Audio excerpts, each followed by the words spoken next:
Yo, what's up mga Call of Duty Lesson Sound? So, mauni.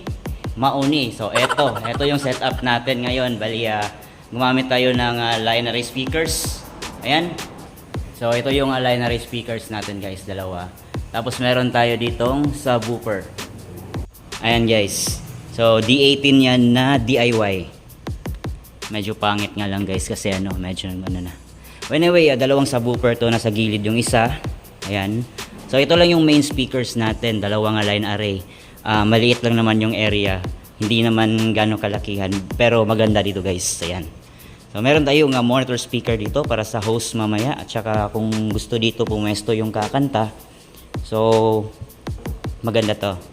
Anyway, yung mga wires natin guys, ayun, nakalatag lang sa gilid para iwas disgrasya tayo. Ayan. So monitor speaker dito. Tsaka nandito yung D18 natin na subwoofer. Ayan. Tapos yung isang monitor speaker din isa dito. Para sa banda guys. Ayan. So dito pwesto yung banda. Ayan.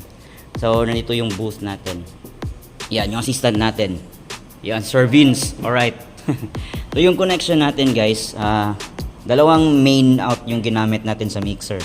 So yung main out natin na XLR, connected siya dito sa ating equalizer. Ayan. Tapos from equalizer papunta dito sa ating mid-high o yung line array natin. Tapos yung line array natin guys, nilink na lang natin sa ating dito monitor speaker. Nilink natin. So kung ano yung lalabas sa main speakers natin, yun din lalabas sa ating monitor speakers. So yung subwoofer naman natin, eto naka PL siya guys. Ayan, PL. Main out pa rin pero naka PL siya. Papunta dito sa crossover natin. Then from crossover, dito na sa ating amplifier guys, na CA5. Ayan, so lahat ng setting dyan guys is naka-ground, naka 0.77 volts, tapos naka-pass, and then naka-stereo siya guys. Ayan, so lahat yan, ganun ang aking setup. Kasi yung mixer ko is naka 0 dB is equal to 0 dBu. Ayan.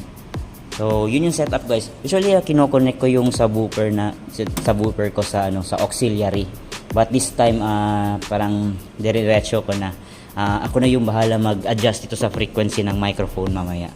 Ayan. So, yun yung naging setup natin. So, check tayo ng microphone guys. Check natin kung may feedback ba. Alright. So, start tayo dito sa may monitor speaker guys.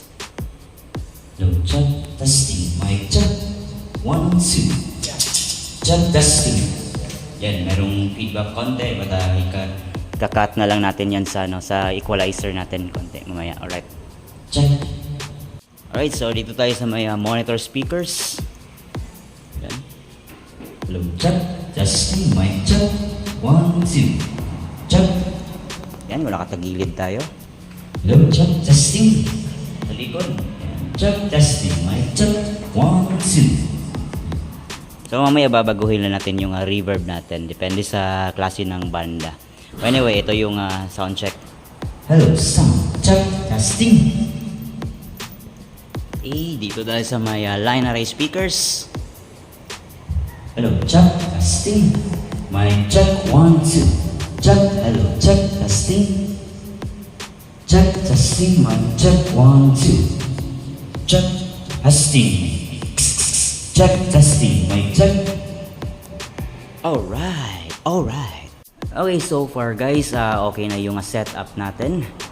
Ayan. So wala tayong feedback. So very good. Ayan. Alright, so update tayo mamaya guys sa ating event natin. So ito papailawin din yan mamaya guys. Alright.